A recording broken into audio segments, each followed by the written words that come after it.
Baik, kita bersama lagi dengan Mas Riko Hutama, teman-teman semua. Sehat ya Mas Riko ya? Sehat, Ya. aman. Kemarin tuh ada atau salah satu orang yang protes Mas Riko.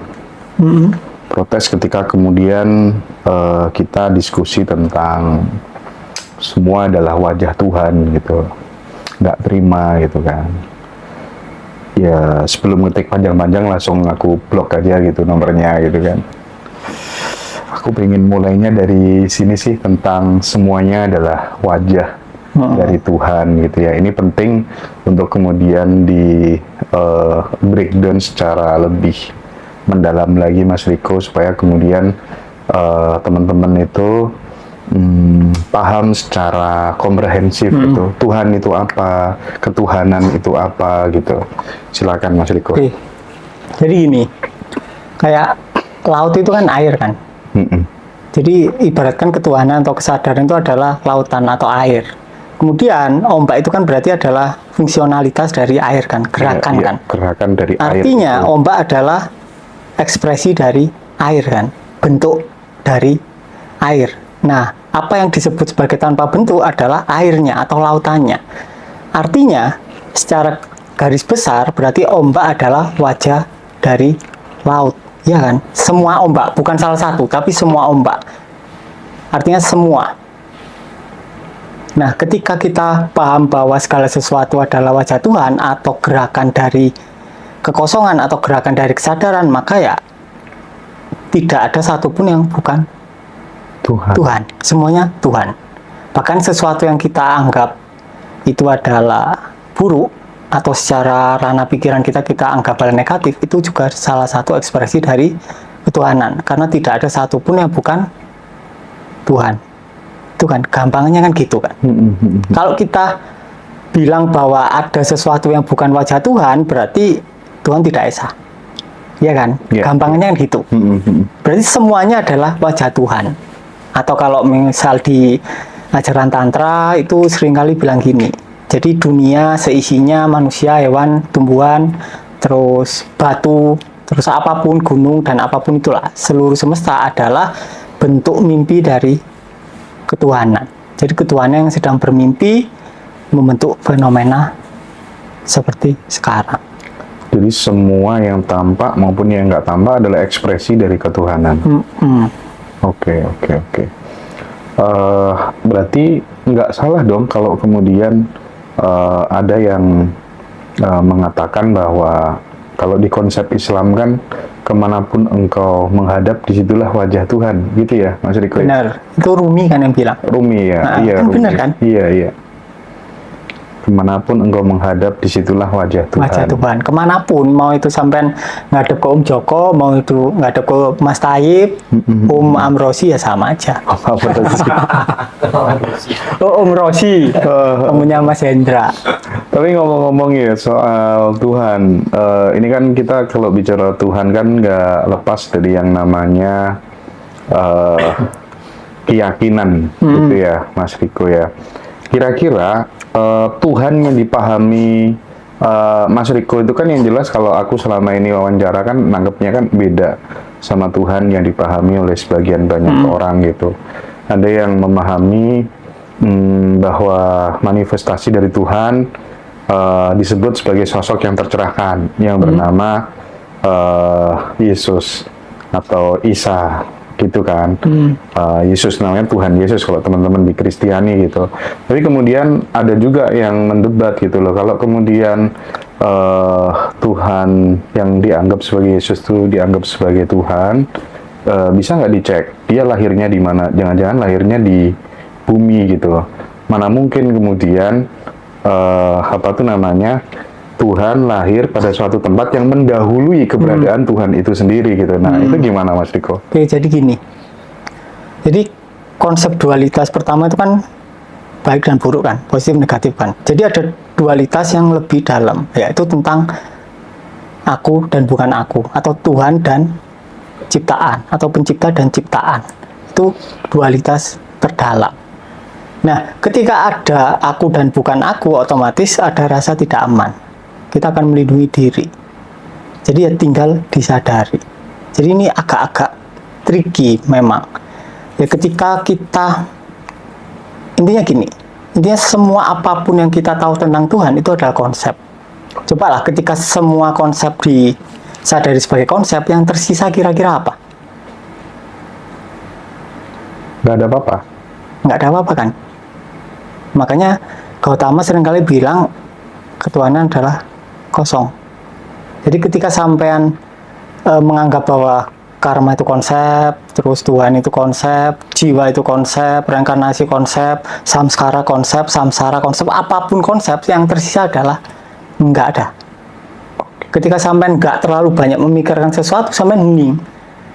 Di situ sampean mengalami subjektivitas dari ketuhanan, bukan sifat objektifnya.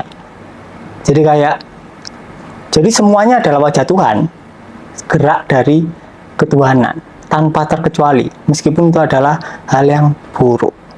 Jadi semesta ini memang adalah dunia atau panggung sandiwara dari ketuhanan, iya kan? Kalau sampai memang mengalami benar-benar tahu, sadar, itu akan tersibat dengan jelas bahwa dunia adalah lila atau permainan. Jadi saya sampai nggak akan begitu serius dalam kehidupan, nggak akan puyeng lah. Jadi kayak sesuatu yang terjadi buruk, atau contoh gini lah. Misal Mas Hendra misal hidup di Korea ya, Korea Selatan lah misal. Iya. Terus Mas Hendra kecelakaan, itu buruk atau baik?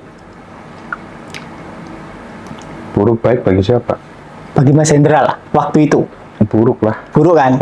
Terus 2 minggu setelahnya, ternyata perang sama Korut. Orang yang patah tidak didaftarin, berarti termasuk baik apa buruk? Baik. Baik kan, ya cuma secara garis besar kan kita aslinya nggak ada baik buruk kan. Baik buruk hanya konsepsi di area pemikiran kan, tapi di area lautan atau area kesadaran ya wis kayak gitu intinya. Nggak ada apapun kan. Karena baik dan buruk hanya sandiwara dari yang ada. Dan salah satu cara supaya kemudian kita benar-benar bisa mengalami diri yang sejati, bukan diri yang palsu, ketika kemudian pikiran udah mati, pikiran udah jeda. Pikiran udah jeda. Kita hanyut dalam sebuah kekosongan, hanyut dalam sebuah keheningan gitu. Apapun tekniknya, tapi ketika Apapun kemudian itu tekniknya. terjadi gitu, ya itu gitu ya. Tapi ini, kenapa kok di semua agama itu hampir pasti ajaran utamanya pasrah? Iya. Tapi yang dipasarkan keliru. Kan pasti yang dipasarkan kan masalahnya, terus emosinya, Iya. terus apanya, terus misal istrinya dipasarkan atau suaminya dipasarkan. Tapi yang benar adalah kita menyerahkan diri kita sendiri. Ketika kita menyerahkan diri kita sendiri, yang tersisa apa? Nggak ada. Kosong. Jadi ajaran puncak semua agama itu memang pasrah, tapi yang dipasrahkan adalah diri kita yang sensasi keterpisahan itu, diri identitas atau diri individualitas. Bukan masalah-masalah. Bukan masalah-masalah. Bukan hutang. Bukan hutang. Gitu ya. Karena kalau tidak ada diri, maka ya hutang bukan suatu masalah kan. Cuma tayangan yang lagi lewat kan. Contoh memasrahkan diri yang identitas itu gimana Mas Riko? Gampangnya gini, kita bicara yang real aja lah. Yang bikin sampean yakin kalau sampean terpisah dari Mas Tayyip apa? Ya karena Oh ini aku Hendra, ini Tayyip. Apa yang bikin sampean merasa? nama, bentuk. Nama. Kalau sampean amnesia nggak tahu namanya, yang membedakan apa kira-kira? Yang bikin sampean yakin, oh ini aku, itu bukan aku. Apa Mas? Rasa aja, Bang. Rasa kan, kayak ada sensasi sampean di tubuh, terus yang ini di luar tubuh kan. Berarti kan sampean bisa merasakan ini ada sensasi di luar kosong. Kok tambah pinter, aku tambah goblok ya berarti ceritanya. Imak ya. Nyimak dia berarti. Nyimak berarti. Iya, Berarti iya. kan ada kontras kan, ada kontras kosong, terus ada sensasi yang padat. Artinya berarti adalah sampean ketika sampean bisa mempersepsi yang kosong, berarti sampean adalah kekosongan itu sendiri. Kemudian sampean menyadari sensasi yang padat ini. Nah, sekarang bagaimana caranya kita melarutkan sensasi yang padat ini, terutama di area sekitar kulit. Cuma itu doang aslinya. Semua cara pasti terkait dengan pelarutan sensasi padat di sekitar tubuh. Oke.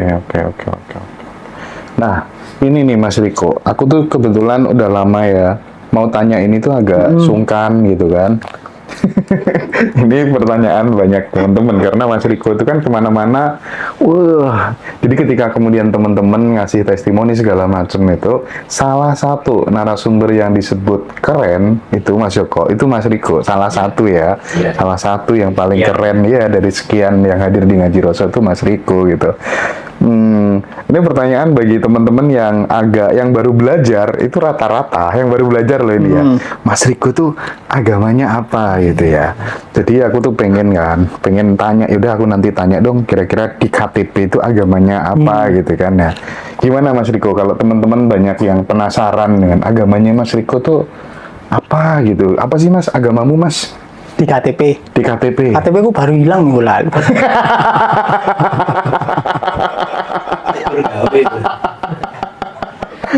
Nanti request saja yang baru gitu mau.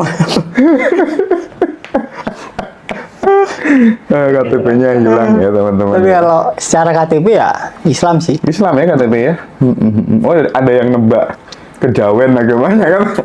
Kita masa kecil kan suruh baca macam-macam gitu. Oh, Gimana? Jadi gini, masa kecil itu nenekku itu kan kita hidup ada banyak keluarga gitu kan, sekitar mungkin 3 atau 4 lupa. Jadi satu rumah, kan biasanya anak kecil kan, ada 5 cucunya lah. 5-5-nya, termasuk aku ya, itu kan pasti ngaji kan. Iya. Lah giliran aku ngaji, pasti aku dipanggil. Kok sini, dikasih uang.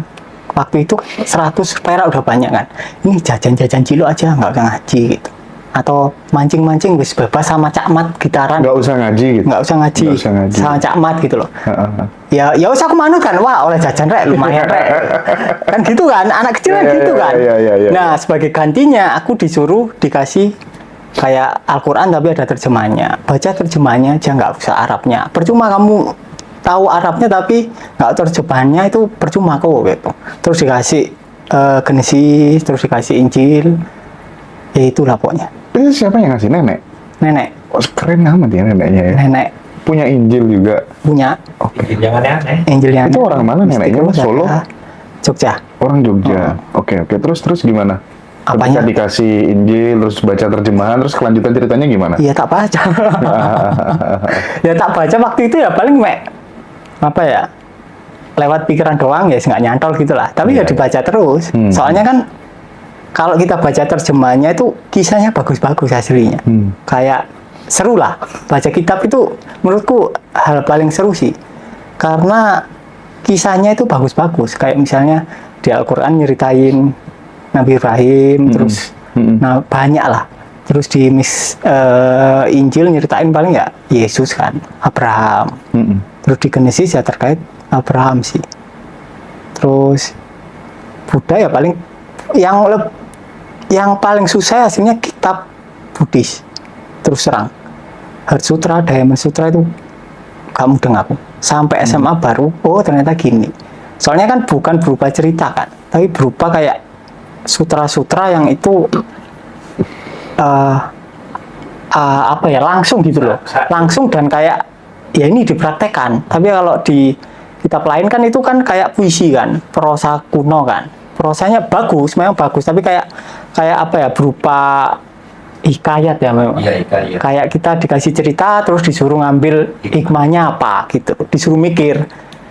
Nah, karena anak kecil kan suka baca cerita-ceritanya kan, ya akhirnya aku lebih suka baca Al-Quran, terus baca Injil, terus kayak Heart Sutra, Diamond Sutra nggak begitu sih. Baru setelah masa SMA baru sering baca itu.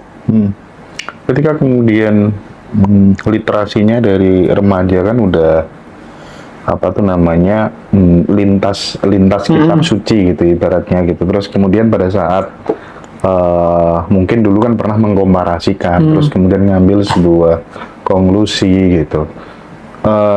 Titik persamaannya sebenarnya di mana Mas Riko? Persamaannya sama aja, semuanya sama, ajaran puncaknya sama, pasrah. Ajaran puncaknya pasrah. Jadi kita memasrahkan diri individualitas kita ke sesuatu yang kita anggap itu ketuhanan. Bukan Tuhan. bukan Tuhan. Oke. Kita anggap ke sumber dari segala Sumber dari segala sumber. Sumber dari oke. segala. Jadi Mas Riko percaya sumber dari segala sumber itu ada? Nggak perlu percaya kan, kita Nggak perlu alami. percaya, Total, dialami ya. kan? Ketika sampean ning kan sampean ngalami. Oh iya. Atau gampangnya gini wis. Ketika sampean tidur wis. Misal semalam tidur kan, sampean mimpi enggak? Semalam sih enggak. Enggak kan? Sampean tahu dari mana kalau nggak mimpi? Ya tahu aja. Kan sampean tidur. Tapi kan biasanya kalau kita kemudian mimpi gitu ya inget aja gitu. Kalau nggak mimpi, sampean ingetnya apa? Kayak kosong kan? Kosong. Hitam gitu kan? Berarti kan sampean nggak tidur kan? Sampean ngeliatin kalau layarnya kosong. Oh iya. Berarti kan sampean bukan tubuh kan? Itu kan bukti konkret kan? Oke, sip. Terus ketika sampean, oh semalam aku mimpi, sampean kan tahu kan? Iya. Oh semalam aku mimpi ini. Mungkin 1 jam setelah bangun tidur sampean ingat, tapi ketika siang hari mungkin udah lupa. Tapi sampean tahu kalau mimpi. Berarti kan sampean yang tahu dan sampean bukan yang bermimpi kan? Itulah bukti bahwa kita sebenarnya Adalah bukan tubuh fisik, bukan emosi, bukan pikiran, tapi kita adalah nggak ada kita. nggak ada kita. Nggak ada kita. Adanya ya itu. Nggak bisa disebutkan. Disebut kita juga salah, disebut aku juga salah, disebut dia juga salah kan? Iya. Nggak ada nama yang pantas. Nah, oke. jadi memang perlu pelan-pelan. Jadi awal-awal kita perlu sadar di dalam keadaan bangun, kemudian di keadaan tidur, pelan-pelan itu akan merembes. Pelan-pelan kita akan sadar ketika bermimpi. Biasanya kan kita taunya kalau semalam mimpi kan ketika udah bangun kan. Nanti pelan-pelan kita sadar ketika mimpinya ada. Nah itu lama-lama ketika nggak ada mimpi, kita akan sadar. Biasanya loncatannya adalah kita bingung biasanya. Ketika kita mulai beberapa kali sadar ketika mimpi, kita biasanya otak kita agak ngeblank. Ngeblank kenapa? Karena kita mulai meragukan kenyataan ketika kita bangun. Misal kita mimpi jadi landak, ya kan? Terus kita bangun, kita mungkin bingung. Aku yang asli yang mana? Jangan-jangan aku yang asli landak yang sedang bermimpi jadi Riko, kan nggak ada yang tahu. Ya kan? Karena sama-sama sadar. Waktu bangun, seenggaknya kita sedikit sadar. Waktu tidur, kok aku lebih sadar? Berarti aku yang asli yang mana? Itu mulai bingung lah. Nah, nanti terjawab ketika pelan-pelan, ketika nggak ada mimpi, kita tetap sadar. Oh, berarti bukan dua-duanya. Itu pengalaman aktual. Oke, ini advance ya. Enggak gampang itu.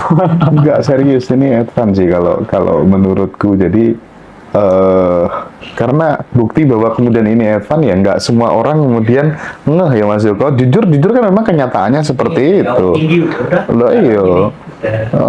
Sing mumet sak pirang-pirang lho ngrungokno Mas Riko iku. Sumpah ya. Iya.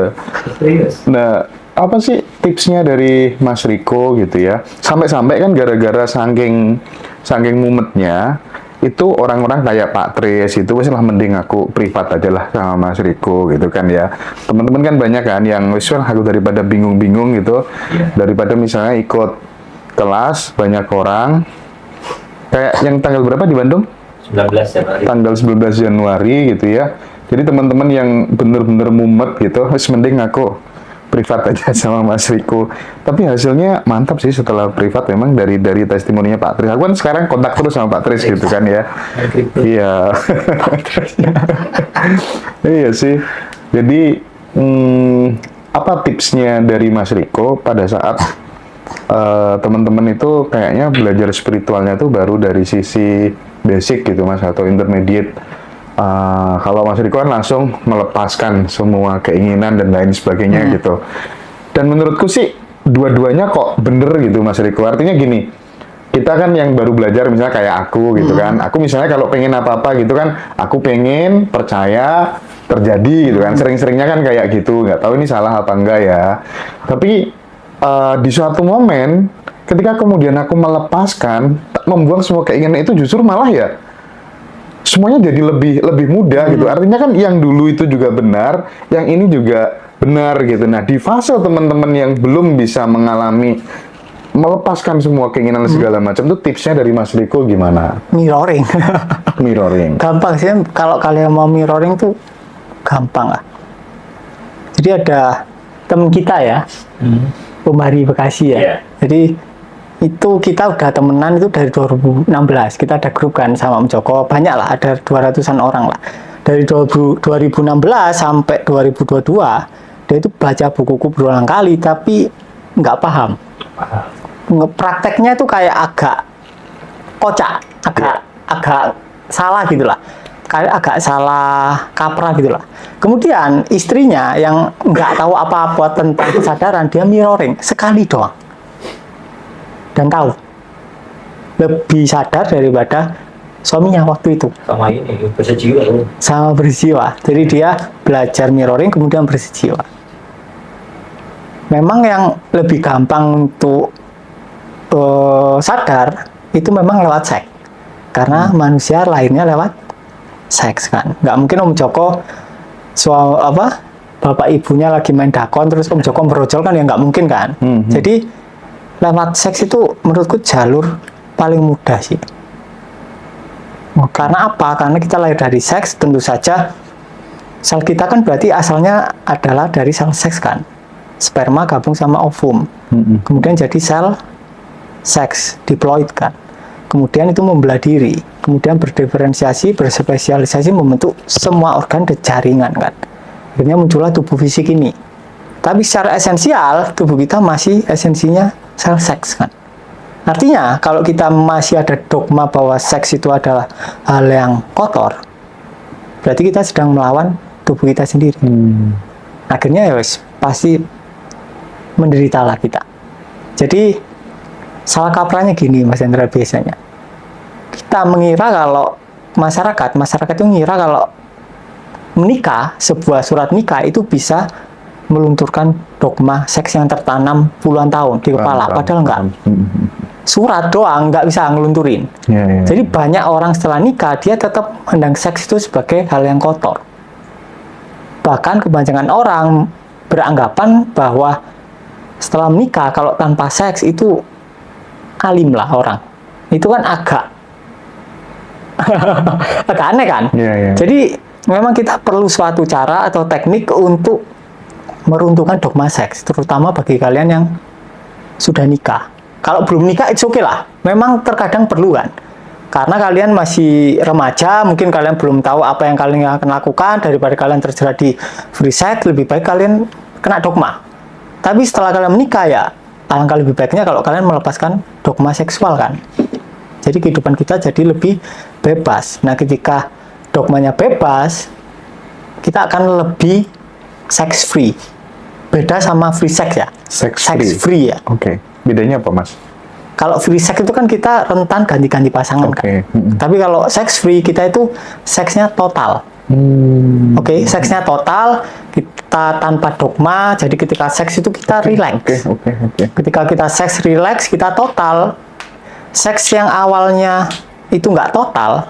Jadi kalau kita terdogma ya, kita ada dogma terus menikah dan dogmanya masih nyentel, itu seks yang aslinya cuma di area kelamin akhirnya pindah ke kepala. Akhirnya kita kepikiran seks terus. Akhirnya kita obsesi ke seks. Contoh, akhirnya kita ya secara bawah sadar kita kerja itu untuk seks.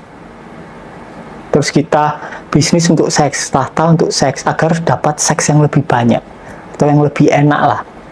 Jadi tanpa sadar kita hidup kita akan terobsesi pada seks karena seks yang aslinya di area kelamin itu pindah ke kepala karena kalian tekan.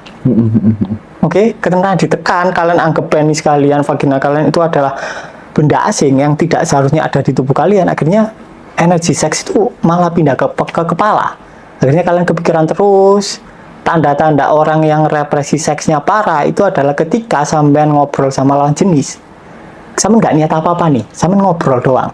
Tiba-tiba kelintas bayangan seks. Itu berarti represinya sangat parah.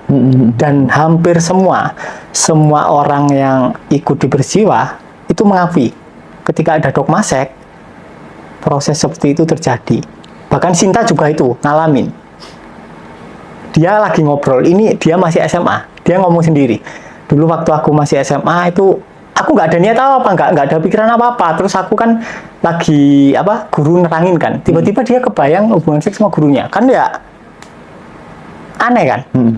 Nah, hal-hal semacam itu akan sering muncul karena pada dasarnya opsi seks itu akhirnya naik ke kepala karena yang di sini tidak diakui. Jadi bagi kalian yang belum menikah, coba mirroring aja, disadari dogma-dogma seksnya, dan itu akan lebih baik kehidupan kalian. Dan kalian mungkin hampir pasti tidak akan terjerat ke free sex. Yang penting kan itu kan. Iya. Mas, ini ada sebagian teman yang masih bingung untuk membedakan antara mindfulness dan awareness. Ya, itu tuh bedanya apa sih, Mas? Katanya kalau mindfulness itu kan sadar objek, kalau awareness sadar subjek. Nah, itu penjelasannya gimana? Oke, jadi ini. Jadi mindfulness itu tahap awal dari open awareness.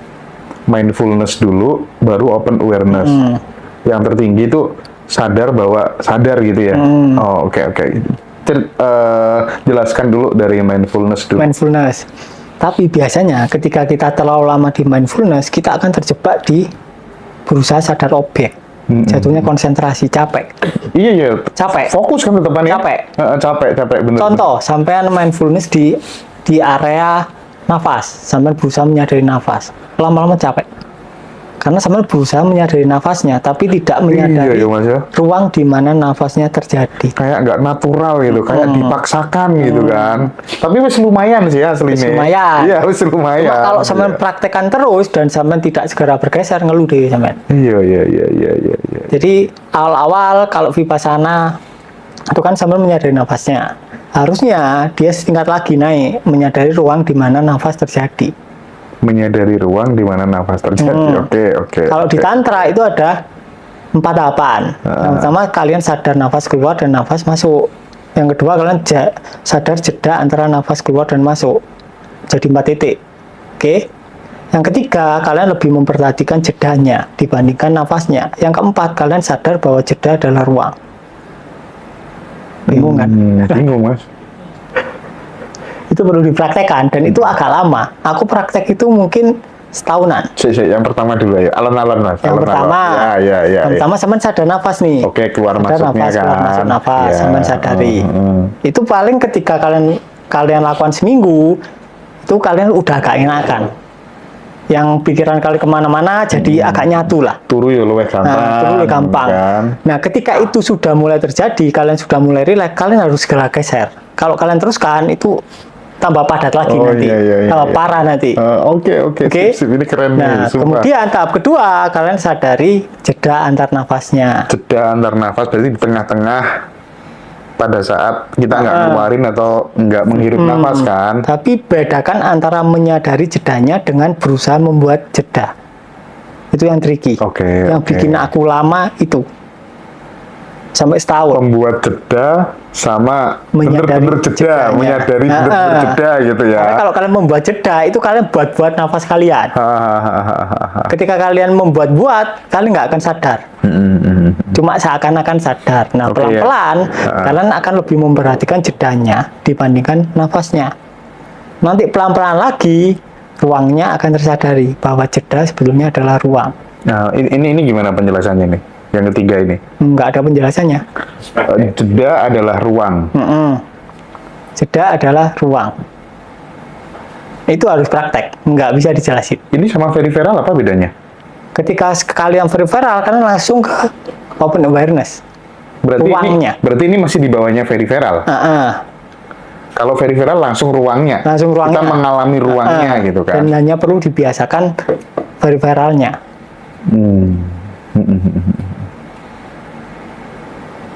Oke, tadi coba yang pertama tadi kan sadari gitu ya, mindfulness nafas kan keluar masuk. Yang kedua kemudian jedanya, nafasnya. Jadi ada 4 titik. Oke. Masuk jeda, keluar jeda. Oke, masuk jeda, keluar jeda. Kemudian di tahap ketiga itu jedanya. Ketika kalian di tahap kedua kalian sadar jeda, itu tanpa sadar jedanya itu jadi lama. Bisa sampai semenit. Tapi kalian tanpa usaha. Oke. Kemudian di tahap keempat kalian baru sadar kalau jeda itu adalah ruang. entah ada nafas atau nggak ada nafas, ruangnya tetap ada. Oke. Gampang. Bisa gampang langsung veriferal aja. Iya. Iya kan? Yang gampang langsung veriferal aja. Veriferal eyes, veriferal auditory, veriferal tubuh gitu kan. Dan itu kan di letting in udah diajarin ya. Yang bingung nanti silakan privat atau ikut kelas aja. Mas Riko selalu menekankan gampang-gampang gitu ya.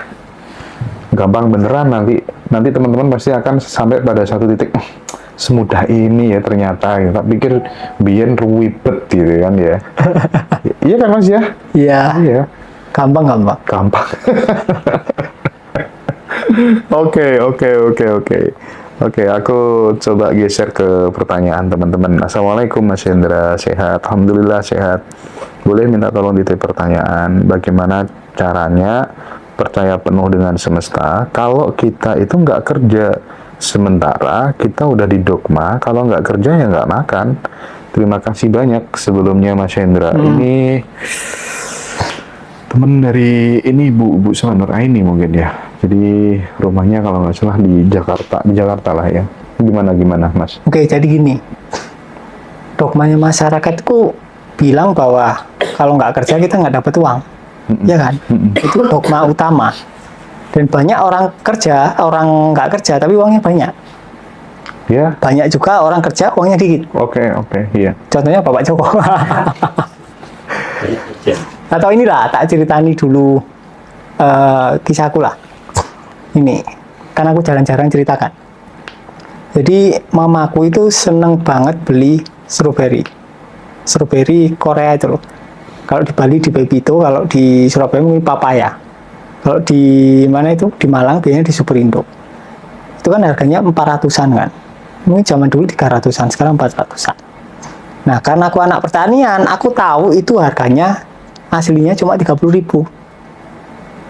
Nah, aku nggak nyaman dong, ya kan? Gara-gara mamaku sering beli itu. Mungkin seminggu sekali, kadang ya 2 minggu sekali, intinya sering lah. Dan aku nggak nyaman, sama dibujuk ibu, itu reganya 30.000. Kan gitu kan? Yeah. Nah, setelah berkali-kali, kok ya aku deh yang salah deh kayaknya. Kayaknya ada sesuatu emosi yang dirangsang yang belum selesai di dalam diriku. Akhirnya aku waktu itu ke Superindo setiap hari selama seminggu. Tak sadari wis aku gak tuku Mas Hendra wis. Iya. Gak bawa uang, emang saya gak bawa uang memang. Bawa wis isine wis ben metu isine kan gitu, malunya ben keluar. Tak liatin itu. Jadi selama 5 menit tak liatin, besok balik lagi. Jadi selama seminggu. Setelah seminggu rasanya netral, ya udah aku nggak balik lagi. Terus mamaku tetap beli anu dan aku nyaman-nyaman aja. Nah, ketika nyaman-nyaman aja, nggak lama dari itu aku baru sadar kalau ada channel Bisitua. Yang awalnya itu udah ada pemasoknya, ada suppliernya, ada penerimanya. Jadi kalau dia butuh, dia tinggal ngomong ke aku tinggal manggil ini. Ternyata udah ada semua. Ya udah. Kan Bisitua banyak kan, dapatnya kan. Mungkin setahun bisa M lah. Nah, dari situ doang. Kan ya kita nggak ngira lah itulah. Iya. Atau juga ada ceritanya Kek Queen ya dari Bali. Jadi Kek Queen itu alumni kita angkatan pertama sebelum ngaji Roso ya. Sebelum ngaji Roso. Jadi dia itu sudah di grup kita sejak 2021. Jadi ceritanya gini. Dia tuh tak suruh sadari aja. Pokoknya apapun yang terjadi disadari aja gitu. Jadi ketika dia kan nggak kerja, suaminya juga nggak, sadari aja gitu. Terus suatu ketika dia dipecat dari pekerjaannya, tak suruh sadarin aja. Waktu itu kan aku liburan di Bali kan, tahun berapa itu ya? 2022. Aku kan di Bali 4 bulanan kan. Orangnya ke aku, Mas, piye aku dipecat ya? Ya gak apa-apa dipecat, tapi piye ngono kan. Terus disadari aja gitu. Disadari, setelah dia sadari 3 bulan, bagi orang 3 bulan itu kan lama kan. Tapi di ruang kesadaran itu nggak ada lama, nggak ada cepet. Oke. Kalau kalian sadari ya udah, kalian tinggal Ya nikmati hidup, nggak perlu kalian tunggu-tunggu. Selang 3 bulan tiba-tiba ada orang kontak, dia di kafe, tiba-tiba ada orang nawarin jadi manajer hotel, manajer villa ya, manajer villa. Jadi dia mengelola beberapa villa. Berarti pendamanya atau perasaannya mulai geser nih. Terus nggak lama, serang 3 bulan, dia dipecat lagi. Dipecat lagi, yang awalnya gajinya udah 20 juta, sekarang dipecat lagi. Bingung lagi dong. Oh berarti emosimu belum meluntur semua, kayak ya udah diterusin aja gitu. Nah nggak lama setelah itu, selang 2 bulan, dia lagi jalan-jalan di Canggu kalau nggak salah. Tiba-tiba ada bule tanya, Mbak, ada tanah dijual nggak di daerah sini? Oh nggak tahu Pak, tapi coba minta nomornya nanti tak hubungi. Sampai sekarang dia jadi makelar dan uangnya banyak, ratusan. Dulu padahal gajinya paling cuma 3 jutaan ya. Nah itu kita nggak tahu, ini yang kita nggak tahu frame-nya kemana. Udah dinikmati aja, kalian sadari sensasinya, perasaannya kalian nikmati. Gampang aslinya. Butuh nyali untuk kemudian melawan dogma itu, mesisan sekalian gitu loh maksudnya ya, mesisan gitu loh ya. Keberanian. Iya, sekalian gitu aja gitu ya. Kalau orang kondisinya 0 kan pasti berani kan? Iya kan? Apalagi kalau minus kan, ya wis lah gitu kan. Sing maga itu kadang. Yang maka itu biasanya yang setengah-setengah itu. Tapi kalau misalnya dalam konteks relationship gitu, Mas Riko, kadang kan ketika kemudian aku melihat banyak case dari teman-temanku gitu kan, ada yang kemudian pasangannya itu dibebaskan, mau kemana gitu ya, dan dia meyakini dengan cara membebaskan itu justru kemudian pasangannya nggak bakal neko-neko gitu. Tapi kenyataannya banyak yang sebaliknya, dengan dia membebaskan, justru pasangannya ada kesempatan untuk kemudian mendua dan lain sebagainya kayak gitu. Sementara kalau yang diajarkan Mas Riko kan ya udah nggak perlu ada yang dikontrol segala macem gitu. Nah banyak yang mengalami itu udah dikasih kebebasan, tapi justru karena dikasih kebebasan berteman dengan circle ini, circle itu, kesempatan kan muncul gitu, terjadi gitu. Nah itu gimana Mas? Beda tipis. Jadi yang aku ngomong itu bebaskan, bebasnya itu natural. Ketika perasaan kalian udah selesai, ketika kalian sudah kebutuhan akan orang lain itu sudah kalian sadari, kalian akan lebih mencintai diri sendiri. Oh oke. Ketika kalian lebih mencintai diri sendiri, kalian lebih cinta ke orang lain. Ya dong, kalian nggak bisa cinta orang sebelum cinta diri sendiri. Dan cinta hanya mereka ketika kebutuhan nggak ada. Oke. Nah, sekarang case-nya beda. Kalian membebaskan pasangan kalian dengan harapan pasangan kalian nggak neko-neko. Berarti kan ada perasaan yang belum selesai dong. Ya akhirnya kejadian lah, terjawab sudah. Iya. Oh gitu. Makanya sensasinya atau perasaannya kalian selesaikan dulu. Ini tentang diri kalian, bukan orang lain. Oke. Nah itu berkali-kali Om Joko itu ngingetin di grup. Ini tentang kalian, bukan orang lain. Ini tentang kalian, bukan orang lain gitu ya. Nah itu. Mulai ngeh ya teman-teman ya. Iya. Sakti sih emang. Riko Utama itu ya. Mantap ya. Oke, mantap. Ngeh semua kan ya. Ada yang mau nitip pertanyaan nggak? Aku tuh ada host cadangan sih, cuman nggak bisa datang sore ini gitu ya. Jadi nggak apa-apa, aku lanjutkan dulu teman-teman ya. Bolehkah aku nitip Kak? Aku mau bilang gimana caranya biar nggak terus kepikiran bayar hutang harus gimana dan dari mana, sedangkan penghasilan minim yang menurut logika mustahil Kak. Tadi udah dijawab sama Mas Riko gitu. Jadi disadari, dinikmatin aja perasaan itu sampai kemudian nanti ganti sensasi yang baru gitu ya Mas Riko ya. Betul. Nggak usah dilawan-lawan. Nggak usah dilawan. Kalau kalian lawan malah bertahan. Kalian kan ngasih energi dengan perlawanan kalian kan. Oke. Makanya perlu dibiarkan. Nah, Mas Riko tuh pernah kan kita wawancara, kalau nggak salah kita membahaskan tentang sesuatu yang gaib gitu ya. Orang bahagia itu biasanya nggak punya pengalaman gaib gitu.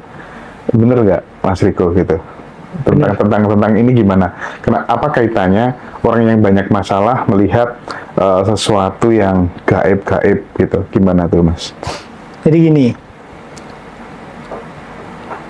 orang kan ada yang percaya gaib, ada yang enggak. Oke. Percaya setan, ada yang enggak. Biasanya orang yang percaya setan itu banyak apa ya? Itulah apa itu? Banyak memendam perasaan. Akhirnya dia ngurusi setan. Kalau semen bahagia, semen nggak akan kepikiran setan sekalipun. Nggak ngurus, meskipun Iya. katanya di jendela ada kuntilanak ngawang, semen nggak ngurus wis. Bapak ngawang lah, ya wis kan gitu kan. Iya. Tapi kalau sampean ada perasaan sedih, takut, itu pasti kebayang-bayang. Paling gampang itu ngeceknya gini. Kalian mandi, kalian sampuan 5 menit, sama kalian merem. Kalau kebayang setan, berarti ada ketakutan. Kalau nggak kebayang, berarti aman. Ya kan? Oke. Gaib, Jadi orang bahagia itu potensi untuk kemudian melihat setan. melihat hal-hal yang kayak gitu tuh sangat-sangat minimalis gitu ya. Sangat minimalis. Rata-rata yang kemudian pendamannya masih banyak, masih susah hidupnya, Susah. itu diekspresikan ke sana gitu kan. Iya sih Mas, rata-rata banyak yang seperti itu. Oke, nah sekarang Mas, ini aku kemarin kan ngobrol sama siapa? Bu Puji. Bu Puji itu salah satu subscriber Ngaji Roso yang setia dari awal gitu ya. Jadi dia itu dulu punya hutang tuh sampai 680 jutaan gitu Mas.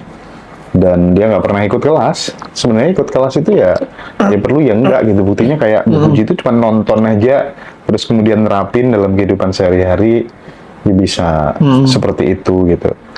Datang jauh-jauh dari Merauke ke Bali, nemuin Ngaji Roso.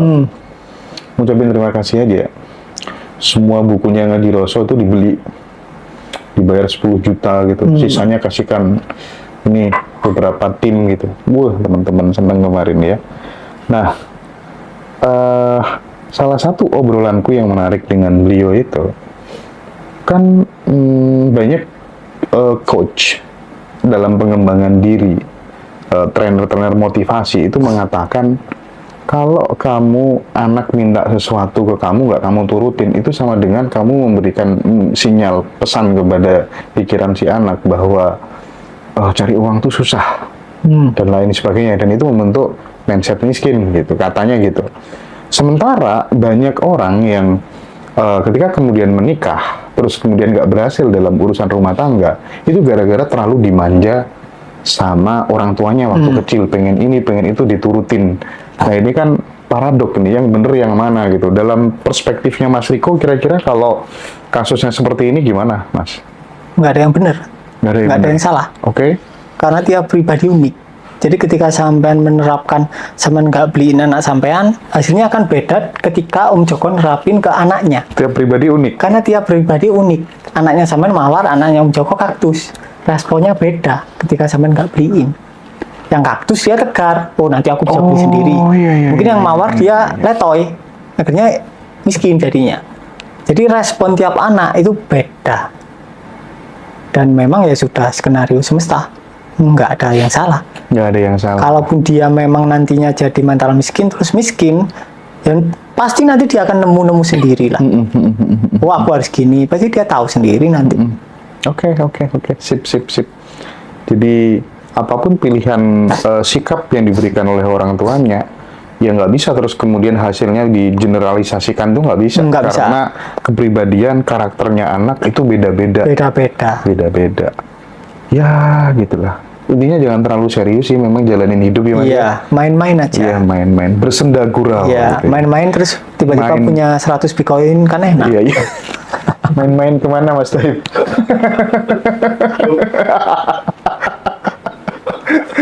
Oke. Udah 100 Bitcoin. Mas, dalam kan tadi Mas Riko ngomong bahwa kesadaran itu ya sebenarnya fitrah kita sendiri, nggak usah dicari, nggak usah dipelajari. Aneh kalau kemudian kita tuh belajar kesadaran, karena secara prinsip ya kesadaran itu adalah ya kita gitu ya Mas Riko ya. Nah, tapi untuk kemudian sampai di titik itu, terkadang yang jadi penghalang justru malah guru, ya nggak Mas Riko? Betul. Makanya di tahap akhir lupakan ajarannya. Lupakan ajaran si guru itu. Iya. Sebetulnya kayak aku, Om Joko, Tanah Pintu, Mas Hendra itu adalah jualan air di tepi laut. Itu fakta. Fakta ya Mas ya? Fakta memang. Iya, iya. Tapi memang butuh itu. Emang butuh itu, karena nggak tahu kalau di depannya laut. Kita ini jualan air di depan di tepi laut ya. Bener ya Mas Riko Jasi. Iya yo. Real itu memang. Dan kebetulan luas tuh. Iya, oh makanya cok goblok-goblok soalnya. Kamu tuh laut kok mau dijuali air gitu ya. Oh, makanya kalau dipromoin sama Mbak Ami tuh ya jangan mau gitu ya. Asik. Oke. Apa Mas ciri-ciri yang teman-teman pada ketawa semua Mas? Apa Mas ciri-ciri yang paling bisa dilihat bahwa seseorang itu udah konsisten di stay di kesadaran? Nggak ada cirinya. Gak ada cirinya. Karena ketika aku ngasih tahu, oh cirinya gini, orang-orang akan meniru cirinya. Gak berusaha untuk kemudian mengalaminya sendiri gitu. Contoh, oh orang tercerahkan itu adalah orang yang berbuat baik, gemar menabung, nggak selingkuh. Kalau niru karakternya gampang, tapi itu kan karakter adalah hasil pembungaan dari bunga yang sempurna kan, atau pencerahan kan. Nah, yang perlu kalian pelajari adalah bagaimana proses dari benih itu, caranya gimana bisa tumbuh. Nah, kalau kalian berusaha mengikuti karakter-karakter orang yang tercerahkan, kalian akan kecelik. Karena karakternya beda-beda. Contoh Mahafira, dia tercerahkan, dia telanjang dan suka puasa. Kalian akan ngikutin. Itu dia tuh. Nggak mungkin kan kalian sekarang telanjang, nggak mungkin. Ya kan? Contoh lagi Ramana, dia tercerahkan, dia akhirnya di Arunacala, berdiam diri. Mungkin ada beberapa orang yang tercerahkan ekspresinya seperti itu, tapi tidak semuanya. Jadi ekspresinya pasti beda-beda. Oke, Mas, jujur ya. Ini kita belak-belakan aja Mas Riko. Jadi ketika kemudian ada guru spiritual, sorry itu saya, enggak, solusinya tetap meditasi. Enggak, aku nggak menemukan jalan lain kecuali meditasi. Itu satu. Dia kuat banget pendirian di situ gitu ya. Yang kedua, enggak, aku nggak menemukan jalan lain kecuali puasa. Pokoknya ya harus puasa gitu. Satunya meditasi, satunya puasa gitu. Nah, ini nih aku pengen komentar dari Mas Riko gimana? Sejujur-jujurnya gitu aja. Jadi setiap ada orang pengen naik level spiritual, arahannya itu. Gimana Mas Riko? Meditasi itu bagus. Jadi itu tahap awal. Meditasi itu tahap awal. Tahap terakhir adalah kalian meditatif. Oke. Karena di meditasi masih ada si pemeditasi. Masih ada pribadi yang melakukan meditasi. Nah, di meditatif kalian menyadari pribadi yang melakukan. Maka akhirnya meditatif. Hanya ada meditasi tapi tidak ada yang bermeditasi. Nggak ada klaim. Biasanya orang terjebaknya di situ. Akhirnya saklek. Sama kayak puasa. Puasa itu bagus. Kenapa? Karena dengan kalian puasa, kalian menipiskan sensasi tubuh kalian. Tapi kalau kalian terlalu saklek, jatuhnya bukan puasa, tapi menyiksa tubuh. Jadi ya, lakukan yang sewajarnya. Yang penting kalian, aslinya yang penting itu kalian membiarkan perasaan kalian apa adanya. Aslinya itu. Membiarkan perasaan kalian apa adanya. Yang penting kan itu hasilnya. Iya. Esensi dari semuanya. Baik. Keren nih Mas Riko ya.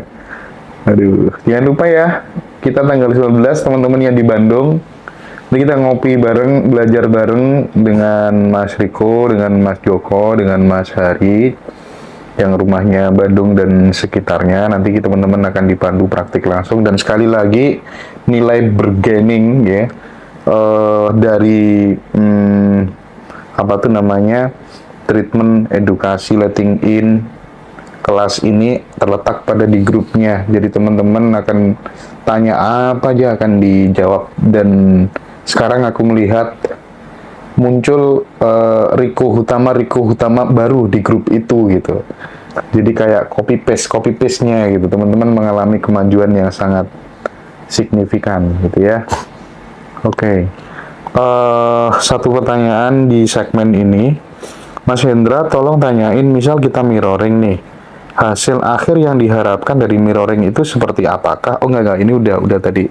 Mas Riko, kalau semua konsep yang dipahami jadi penghalang, berarti konsep yang baru bisa juga jadi penghalang. Atau apakah semua konsep yang masuk hanya sebuah perjalanan endapan dari samskara sebelum bertemu dengan itu? Itu gimana, Mas? Bener. Jadi konsep hanyalah konsep.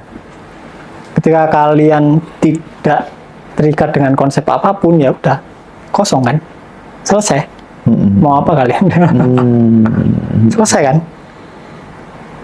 Jadi memang konsep itu anggap aja lelucon, bukan kebenaran. Jadi jangan dipercayai konsep apapun, entah itu konsep reinkarnasi, samskara, entah itu samsara, entah itu past life, entah itu future life, entah itu konsep ketuhanan, wis dianggap konsep aja. Konsep itu kan cuma sekedar suara yang lewat kan. Nah, karena suara itu ada artinya berupa bahasa, akhirnya jadilah konsep. Nah, kalau suara nggak ada artinya, ya cuma lewat. Jadi anggaplah konsep itu nggak ada artinya, ya biarin lewat kayak suara, selesai. Nah, di situ akhirnya kalian mengalami jeda. Pelan-pelan, ternyata kalian sadar jeda itu bukan jeda tapi ruang. Tapi pelan-pelan. Jadi, Mas Joko, aku di Abundant Revolution tuh, kalau ngamatin Feby ngajar, itu kan, Feby itu kan juga baca ya, buku Lautan Keberlimpahannya Mas Riko ya, e-book itu tuh. Jadi, sebagian, aku udah pernah sering dengar dari Mas Riko, tapi bener loh, energi melepaskan, energi kita bener-bener stay di kekosongan, kesadaran itu, Mas. Wah, itu teman-teman tuh mengalami kemajuan yang luar biasa. Jadi kayak banjir testimoni gitu. Mungkin di Tanpa Pintu juga mengalami hal yang sama gitu ya. Jadi nampaknya memang kita harus berani, punya nyali untuk kemudian keluar dari dogma-dogma, konsep-konsep yang itu kita dapatkan dari kecil ya. Tantangannya kan di situ aja sebenarnya, Mas Riko ya. Tantangan di situ. Tinggal berani nggak kamu putar 360 derajat gitu kira-kira ya. Makanya kan kita ada teknik reversal breathing kan, untuk memunculkan keberanian. Bagi kalian yang nggak berani. Oke, itu di kelas nanti diajarin ya, Mas ya. Khusus bagi teman-teman yang tidak berani karena terlalu kuat dogmanya ketika kecil gitu betul. ya. Nah, itu jawabannya teman-teman. Nanti silakan teman-teman akan diajarin itu supaya kemudian punya keberanian ya.